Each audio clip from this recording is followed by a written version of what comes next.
Hello friends, स्वागत है आपका द एग्जाम ट्यूटर में।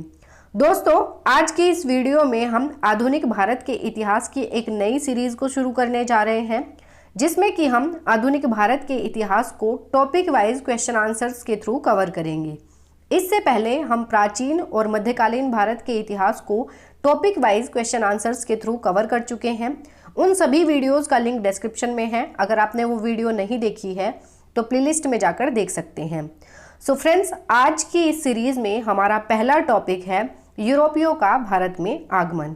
इस टॉपिक से संबंधित जितने भी इम्पोर्टेंट क्वेश्चंस और इम्पोर्टेंट फैक्ट्स होंगे, उन सभी को आज हम इस वीडियो में कवर करेंगे। काफ़ी इम्पोर्टेंट टॉपिक है, तो वीडियो को एंड तक ज़रूर देखिएगा। तो चलिए बिना किसी देरी के वीडियो शुरू करते हैं। यूरोपियों का भारत में आगमन। यूरोप के जो देश हुए, यूरोप के देशों के लोगों का भारत में आगमन कब और कैसे हुआ, ये सब हम आज इस वीडियो में पढ़ेंगे। देखिए, सबसे पहले जो है पुर्तगाली भारत में आए 1498 ईस्वी में। उसके बाद अंग्रेज आए 1600 ईस्वी में। उसके बाद डच आए 1602 ईस्वी में। उसके बाद डेनिस आते हैं 1616 ईस्वी में। उसके बाद फ्रांसीसी आते हैं 1664 ईस्वी में। उसके बाद स्वीडिश आते हैं 1731 ईस्वी में। तो ये इनका क्रम है। सबसे पहले पुर्तगाली आते हैं, उसके बाद अंग्रेज आते हैं, उसके बाद डच आते हैं 1602 ईस्वी में। उसके बाद डेनिश आते हैं 1616 ईस्वी में। फ्रांसीसी आते हैं 1664 ईस्वी में। उसके बाद स्वीडिश आते हैं 1731 ईस्वी में। तो ये इनके आने का क्रम है, इसको याद रखिएगा। कई बार एग्जाम में क्रम भी पूछ लिया जाता है। तो सबसे पहले पुर्तगाली, अंग्रेज, डच, डेनिश, फ्रांसीसी, फिर स्वीडिश, तो याद रखेंगे। अब एग्जाम के पॉइंट ऑफ व्यू को देखते हुए जो भी इंपॉर्टेंट फैक्ट्स होंगे उन्हें हम क्वेश्चंस के साथ साथ करते जाएंगे। तो चलिए अब क्वेश्चंस को देख लेते हैं, जिसमें सबसे पहला क्वेश्चन है, वास्को डी गामा भारत कब आया था? 1496 ईस्वी में, 1497 ईस्वी में, 1498 ईस्वी में या 1600 ईस्वी में? तो वास्को डी गामा भारत कब आया था? तो जैसा कि हम सभी जानते हैं कि वास्को डी गामा भारत आया था 1498 ईस्वी में। इसके बारे में थोड़ा सा देख लेते हैं। 8 जुलाई 1497 को पुर्तगाली नाविक वास्को डी गामा भारत की खोज में निकला था। वह 20 मई 1498 को केरल के कोझिकोड जिले के कालीकट बंदरगाह पर पहुंचा था। तो ये एक पुर्तगाली नाविक था वास्को डी गामा, और इसने अपनी यात्रा कब शुरू की थी? तो 8 जुलाई 1497 को की थी। और ये कब पहुंचा भारत? तो ये पहुंचा 20 मई 1498 को। और कहाँ पर पहुंचा, यानी कौन से बंदरगाह में? तो केरल के कोझिकोड जिले के कालीकट बंदरगाह पर पहुंचा था। एग्जाम में कई बार क्वेश्चन पूछ लिया जाता है कि वास्को डी गामा भारत में कौन से बंदरगाह पर पहुंचा था? तो कौन से पे पहुंचा था? तो ये पहुंचा था कालीकट बंदरगाह पर, तो याद रखेंगे। नेक्स्ट क्वेश्चन देख लेते हैं। नेक्स्ट क्वेश्चन है, बीजापुर के शासन से गोवा को छीनने वाला प्रथम यूरोपियन कौन था? अल्बुकर्क, ऑस्टिन, गैमेली करेरी या वास्को डी गामा? तो बीजापुर के शासन से गोवा को छीनने वाला प्रथम यूरोपियन था अल्बुकर्क। इसके बारे में थोड़ा सा देख लेते हैं। फ्रांसिस्को डी अल्मेडा 1505 में पहले पुर्तगाली वायसराय के रूप में, और उसके बाद अल्बुकर्क एक नए वायसराय के रूप में 1509 में भारत आया था। पहले जो पुर्तगाली वायसराय था 1505 ईस्वी में, वो था फ्रांसिस्को डी अल्मेडा। उसके बाद कौन बना? 1509 ईस्वी में अल्बुकर्क बना। उन्होंने बीजापुर शासक आदिल शाह से 1510 ईस्वी में गोवा को छीना। पुर्तगालियों ने गोवा को अपनी संस्कृति और इकाई के केंद्र के रूप में बनाए रखा। तो याद रखेंगे, 1510 ईस्वी में अल्बुकर्क नाम का जो पुर्तगाली वायसराय था, जो 1509 ईस्वी में भारत आया था, उसने बीजापुर के शासक से, उस समय बीजापुर का शासक कौन था? आदिल शाह था। तो बीजापुर के शासक से गोवा को छीना था, याद रखेंगे। आंसर हो जाएगा ए, अल्बुकर्क। नेक्स्ट क्वेश्चन देख लेते हैं। इंटरपोलर कौन थे? ईस्ट इंडिया के असंतुष्ट कर्मचारी, चीन के साथ व्यापार करने वाले लोग, एशिया में मुक्त व्यापार करने वाले अंग्रेज व्यापारी, या इनमें से कोई नहीं? तो इंटरपोलर कौन थे? इंटरपोलर थे एशिया में मुक्त व्यापार करने वाले अंग्रेज व्यापारी। इंटरपोलर किसे कहा जाता था? तो कहा जाता था जो अंग्रेज थे, जो एशिया में मुक्त रूप से व्यापार करते थे, उन्हें कहा जाता था इंटरपोलर, याद रखेंगे। नेक्स्ट क्वेश्चन देख लेते हैं। परवर्ती 17वीं एवं प्रारंभिक 18वीं शताब्दी में इंडोनेशियाई द्वीप समूह में भारतीय अफीम के निर्यात पर किसका प्रभुत्व था? गुजराती एवं मारवाड़ी व्यापारियों का, पुर्तगालियों का, डच ईस्ट इंडिया कंपनी का या इंग्लिश ईस्ट इंडिया कंपनी का? तो 17वीं एवं प्रारंभिक 18वीं शताब्दी में इंडोनेशियाई द्वीप समूह में भारतीय अफीम के निर्यात पर प्रभुत्व था डच ईस्ट इंडिया कंपनी का। नेक्स्ट क्वेश्चन देख लेते हैं, कौन सा बंदरगाह काली मिर्च निर्यात के लिए प्रसिद्ध था? भरूच, मसूलीपट्टनम, कालीकट या सूरत? तो कौन सा बंदरगाह काली मिर्च निर्यात के लिए प्रसिद्ध था? तो ये था कालीकट बंदरगाह। आंसर हो जाएगा सी, कालीकट बंदरगाह। नेक्स्ट क्वेश्चन देख लेते हैं, भारत के पश्चिमी तट के निम्न में से किस स्थल पर इंग्लिश फैक्ट्री थी? भारत के पश्चिमी तट के निम्न में से किस स्थल पर इंग्लिश फैक्ट्री थी? कोचीन में, तेलीचेरी में, कन्नूर में या कालीकट में? तो भारत के पश्चिमी तट के निम्न में से किस स्थल पर इंग्लिश फैक्ट्री थी? तो ये थी तेलीचेरी में। याद रखेंगे, आंसर हो जाएगा बी, तेलीचेरी में। नेक्स्ट क्वेश्चन देख लेते हैं, वह अंग्रेज यात्री जो तुर्की तथा फारसी भाषा का विद्वान था? Captain Hawkins, Mildenhall, captain West या सर थॉमस रो? तो वह अंग्रेज यात्री कौन था जो तुर्की तथा फारसी भाषा का विद्वान था? तो ये था कैप्टन हॉकिंस, जो कि जहांगीर के दरबार में आया था और ऐसा माना जाता है कि कैप्टन हॉकिंस जो है ये तुर्की तथा फारसी भाषा का विद्वान था और जहांगीर और कैप्टन हॉकिंस के बीच में जो वार्तालाप हुई वो फारसी भाषा में ही हुई थी। तो याद रखेंगे, ये अंग्रेज यात्री था कैप्टन हॉकिंस। आंसर हो जाएगा ए। नेक्स्ट क्वेश्चन देख लेते हैं, रिजविक संधि 1697 के पश्चात पांडिचेरी वापस किसको मिली? फ्रांसीसियों को, डचों को, डैनिशों को या पुर्तगालियों को? तो रिजविक संधि 1697 के पश्चात पांडिचेरी किसको वापस मिली? तो ये मिली थी फ्रांसीसियों को। इसके बारे में देख लेते हैं थोड़ा सा। रिजविक की संधि 20 सितंबर और 30 अक्टूबर 1697 के बीच डच शहर रिजस्विक में हस्ताक्षर किए गए समझौते की एक श्रृंखला थी, जिसमें फ्रांस के बीच 1689 से 1697 9 वर्ष युद्ध और इंग्लैंड के ग्रैंड अलायंस के बीच 9 वर्ष युद्ध समाप्त किया गया था। जो 9 वर्षों से युद्ध चल रहा था उसको समाप्त किया गया था 1689 से 1697 के बीच। जो 9 वर्ष का युद्ध चला उसको रिजविक की संधि के फलस्वरूप समाप्त किया गया था। तो याद रखेंगे, उसके बाद यानी कि जो रिजविक संधि हुई थी 1697 में, उसके पश्चात पांडिचेरी किसको वापस मिली थी? तो ये मिली थी फ्रांसीसियों को। याद रखेंगे। नेक्स्ट क्वेश्चन देख लेते हैं, किस संधि के द्वारा फ्रांसीसियों ने मद्रास अंग्रेजों को वापस लौटा दिया था? ला सापेल की संधि 1749 ईस्वी में, पांडिचेरी की संधि 1754 ईस्वी में, सालबाई की संधि 1782 ईस्वी में या मंगलोर की संधि 1784 ईस्वी में? तो वो कौन सी संधि थी जिसके द्वारा फ्रांसीसियों ने जो मद्रास था वो अंग्रेजों को वापस लौटा दिया था? तो वो संधि थी ला सापेल की संधि 1749 ईस्वी की। तो याद रखेंगे, ला सापेल की जो संधि हुई थी 1749 ईस्वी में, उसके द्वारा फ्रांसीसियों ने मद्रास जो है ये अंग्रेजों को वापस लौटा दिया था। आंसर हो जाएगा ए। नेक्स्ट क्वेश्चन देख लेते हैं, भारत में सहायक संधि की अवधारणा का प्रतिपादन सर्वप्रथम किसने किया था? अल्फांसो डी अल्बुकर्क ने, जॉर्ज ऑक्सनडेन ने, जनरल बुस्सी ने या डुप्ले ने? तो भारत में सहायक संधि की अवधारणा का प्रतिपादन सर्वप्रथम किया था डुप्ले ने। याद रखेंगे, आंसर हो जाएगा डी, डुप्ले ने। डुप्ले ने जो है सहायक संधि की अवधारणा का प्रतिपादन किया था भारत में सर्वप्रथम। तो आंसर हो जाएगा डी, डुप्ले ने। नेक्स्ट क्वेश्चन देख लेते हैं, अंग्रेजों का फोर्ट विलियम कहाँ स्थित है? मुंबई में, कोलकाता में, मद्रास में या पांडिचेरी में? तो अंग्रेजों का फोर्ट विलियम जो है ये कोलकाता में स्थित है। इसके बारे में थोड़ा सा देख लेते हैं।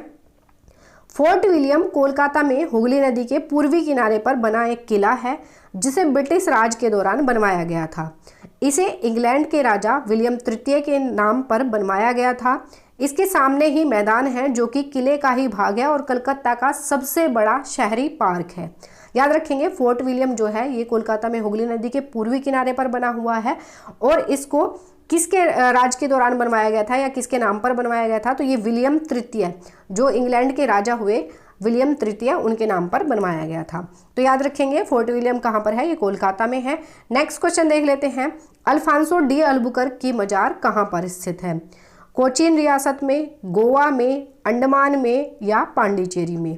तो अल्फांसो डी अल्बुकर्क की जो मजार है ये स्थित है गोवा में।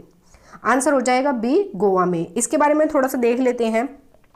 अल्फांसो डी अल्बुकर्क एक पुर्तगाली सेनापति, एडमिरल और एक राजनेता था। जैसा कि हमने पहले पढ़ा अल्बुकर्क में, ये एक पुर्तगाली क्या था, वायसराय था। उसने 1509 से 1515 तक पुर्तगाली भारत में राज्यपाल यानी गवर्नर के रूप में अपनी सेवाएं दी थी, जिसके दौरान उसने हिंद महासागर में पुर्तगाली प्रभाव को बढ़ाया और एक उग्र और कुशल सैन्य कमांडर के रूप में अपनी प्रतिष्ठा बनाई। तो अल्बुकर्क की जो मजार है ये भी कहाँ पर स्थित है, ये गोवा में स्थित है, याद रखेंगे। नेक्स्ट क्वेश्चन देख लेते हैं, किस पुर्तगाली गवर्नर ने शांत जल की नीति या ब्लू वाटर पॉलिसी लागू की थी? कैस्ट्रो ने, अल्बुकर्क ने, अल्मेडा ने या एड्राडो बारबोसा ने? तो कौन सा ऐसा पुर्तगाली गवर्नर हुआ जिसने शांत जल की नीति को लागू किया था? तो वो किया था अल्मेडा ने। इनके बारे में थोड़ा सा देख लेते हैं। फ्रांसिस्को दा अल्मेडा ने सामुद्रिक नीति या नीले पानी की नीति या शांत पानी की नीति, इसी को कहा जाता है, या इसको सामुद्रिक नीति भी कहा जाता है, को अधिक महत्व दिया। उसने हिंद महासागर में पुर्तगालियों की जो स्थिति थी उसको मजबूत करने का प्रयत्न किया और 1509 में अल्मेडा ने मिस्र, तुर्की और गुजरात की संयुक्त सेना को पराजित कर पूरे द्वीप पर अधिकार कर लिया था। तो याद रखेंगे, जो शांत जल की नीति है ये किसने लागू की थी? तो ये की थी अल्मेडा ने। नेक्स्ट क्वेश्चन देख लेते हैं, वांडीवास 1760 के युद्ध में फ्रेंच ने ब्रिटिश को हराया, ब्रिटिश ने डच को हराया, ब्रिटिश ने फ्रेंच को हराया या डच ने ब्रिटिश को हराया? तो वांडीवास का जो युद्ध था 1760 में जो लड़ा गया, उसमें ब्रिटिशर्स जो थे उन्होंने फ्रेंच को हराया। अब इसके बारे में थोड़ा सा देख लेते हैं। वांडीवास की लड़ाई जनवरी यानी कि 22 जनवरी 1760 में काम्टे डी लैली के अधीन फ्रांसीसियों और सर आयर कूट के अधीन अंग्रेजों के बीच लड़ी गई। किस किस के बीच? फ्रांसीसियों और ब्रिटिशर्स के बीच में लड़ी गई। और फ्रांसीसियों के का नेतृत्व जो किसने किया? काम्टे डी लैली ने किया और अंग्रेजों का नेतृत्व किया सर आयर कूट ने। फ्रांसीसी यह लड़ाई हार गए और उसके बाद पांडिचेरी तक ही सीमित रह गए, जहां उन्होंने 16 जनवरी 1761 को आत्मसमर्पण कर दिया। तो याद रखेंगे, वांडीवास का जो युद्ध था ये 1760 में किसने किसको हराया? तो ब्रिटिशर्स ने फ्रांसीसियों को हराया, याद रखेंगे। नेक्स्ट क्वेश्चन देख लेते हैं, निम्न में से क्या पुर्तगालियों की महत्वपूर्ण देन थी? तंबाकू की खेती, प्रिंटिंग प्रेस की स्थापना या जलयान निर्माण या उपर्युक्त सभी? तो देखिए, जब पुर्तगाली भारत में आए थे तो उन्होंने उनके कुछ देन हैं जो उन्होंने भारत को दी। तो ये पूछा है कि कौन कौन सी देन है जो पुर्तगालियों ने भारतीयों को दी। तंबाकू की खेती है, प्रिंटिंग प्रेस की स्थापना है या जलयान निर्माण है या उपर्युक्त सभी? देखिए, ये सभी चीज़ें जो हैं ये पुर्तगालियों की देन है। इसका आंसर हो जाएगा उपर्युक्त सभी। अब एक बार देख लेते हैं कि पुर्तगालियों की क्या क्या देन है भारत में। भारत में प्रिंटिंग प्रेस की जो स्थापना हुई वो पुर्तगालियों की देन है। तंबाकू की खेती जो है ये पुर्तगालियों की देन है। जलयान निर्माण ये भी पुर्तगालियों की देन है। और भारत में जो फ्रूट्स हैं या फल हैं, पपीता, अनानास, लीची, संतरा, आलू, शकरकंद, मूंगफली, काजू और बादाम की खेती, ये सब भी क्या है? पुर्तगालियों की ही देन है, याद रखेंगे। तो ये सारी चीज़ें जो हैं पुर्तगालियों की देन है। एग्जाम में कभी कभी क्वेश्चन पूछ लिया जाता है, तो याद रखिएगा। नेक्स्ट क्वेश्चन देख लेते हैं, 1746 से 1761 के बीच हुए तीनों आंग्ल फ्रांसीसी युद्ध के समय फ्रांस का सम्राट कौन था? लुई 14वां, लुई 16वां या लुई 17वां या लुई 15वां? तो जो 1746 से 1761 के बीच हुए तीनों आंग्ल फ्रांसीसी युद्ध थे, उस समय फ्रांस का सम्राट पूछा है कौन था। तो जो आंग्ल फ्रांसीसी युद्ध हुआ उस समय फ्रांस का जो सम्राट था वो था लुई 15वां। अब जो ये आंग्ल फ्रांसीसी युद्ध है, इनको इसके बारे में थोड़ा सा देख लेते हैं क्या है। इसको कर्नाटक का युद्ध भी कहा जाता है। कर्नाटक का युद्ध अंग्रेजों तथा फ्रांसीसियों के मध्य व्यापार को लेकर संघर्ष के कारण हुआ था। अंग्रेजों और फ्रांसीसियों के मध्य 3 कर्नाटक युद्ध हुए थे। और कब से कब तक और कौन कौन से हुए थे तो देख लेते हैं। जो प्रथम कर्नाटक युद्ध हुआ था ये 1746 से 1748 तक हुआ। द्वितीय कर्नाटक युद्ध जो है ये 1749 से 1754 तक हुआ। तृतीय कर्नाटक युद्ध जो है ये 1756 से 1763 तक हुआ। तो याद रखेंगे ये जो भी युद्ध है आंग्ल फ्रांसीसी युद्ध, याद रखेंगे। और इस समय फ्रांस का जो सम्राट था ये कौन था? लुई 15वां। नेक्स्ट क्वेश्चन देख लेते हैं, भारत में प्रारंभ में ब्रिटिश ईस्ट इंडिया कंपनी का क्या नाम था? A British India company to trade with India, एक company of merchants of London, एक company of private merchants of London, या the governor and company of merchants of trading into the East Indies.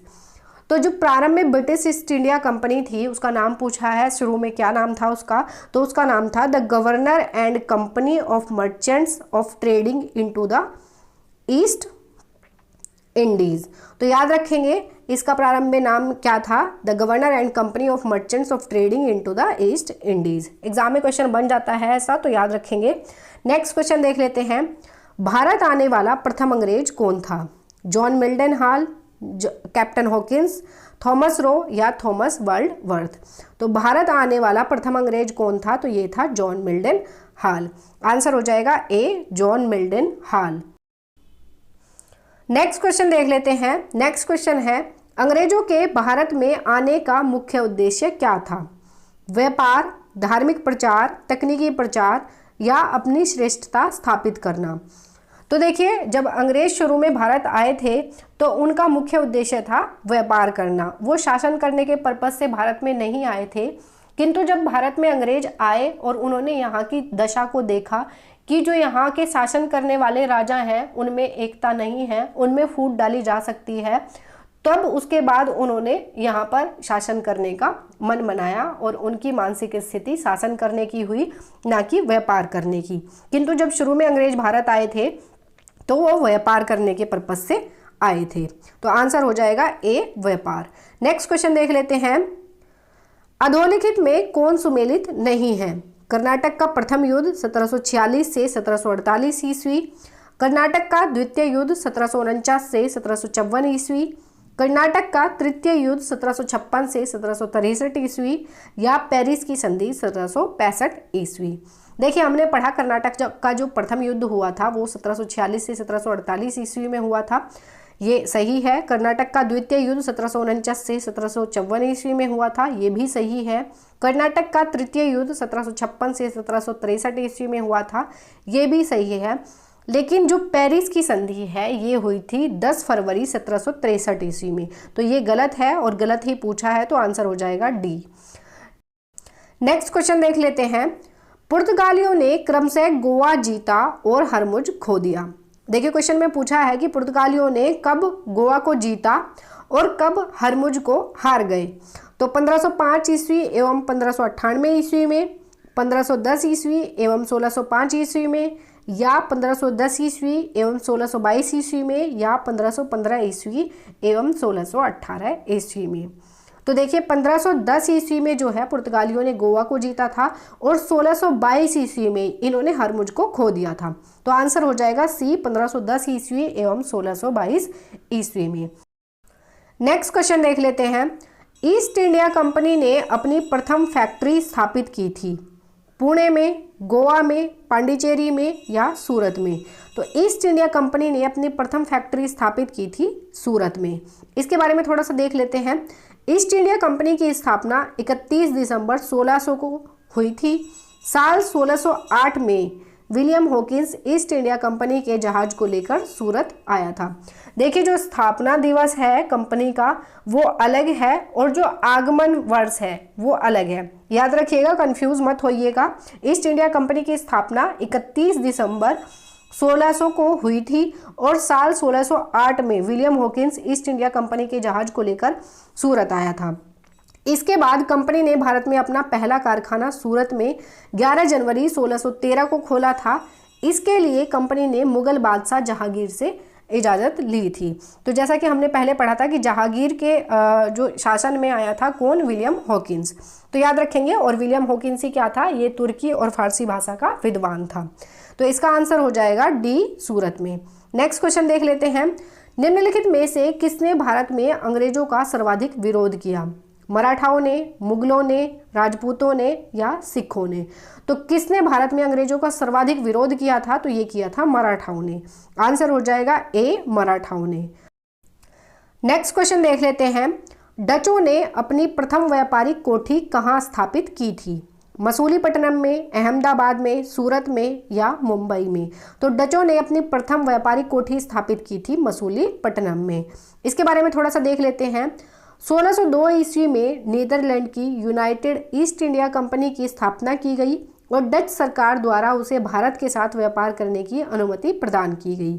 1602 ईस्वी में Netherlands की United east India company थी जिसकी स्थापना की गई और डच सरकार द्वारा उसे भारत के साथ व्यापार करने की अनुमति प्रदान की गई।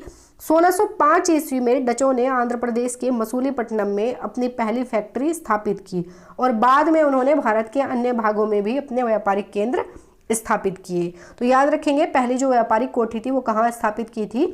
आंध्र प्रदेश के मसूलीपट्टनम में। नेक्स्ट क्वेश्चन देख लेते हैं, भारत में ईस्ट इंडिया कंपनी की सफलता का क्या कारण था? भारत में राष्ट्रीय भावना की कमी थी, कंपनी की सेवा को पश्चिमी प्रशिक्षण मिला था तथा उनके पास आधुनिक हथियार थे।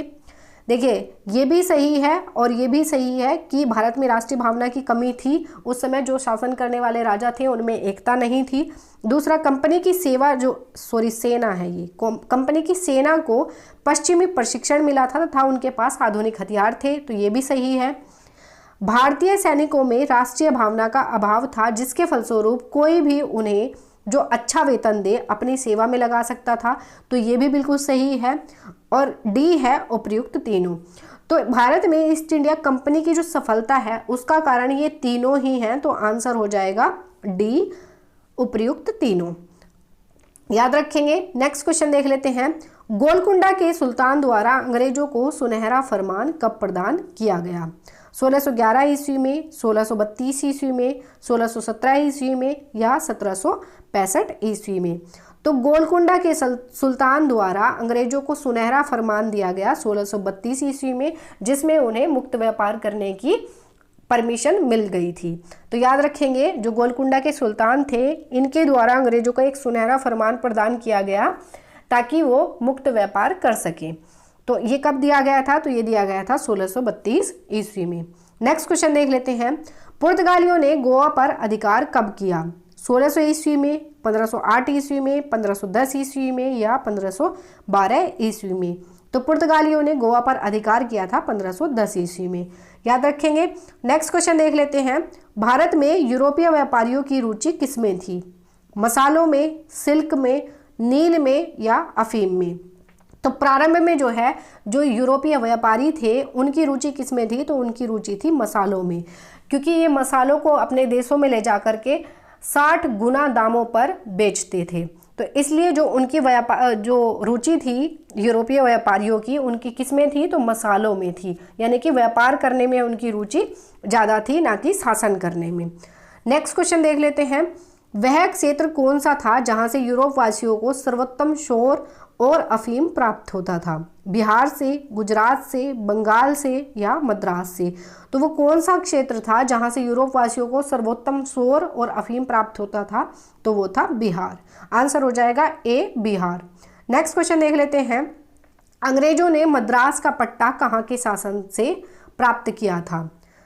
कहाँ के शासक से प्राप्त किया था? चंद्रगिरी से, मैसूर से, कर्नाटक से या गोलकुंडा से?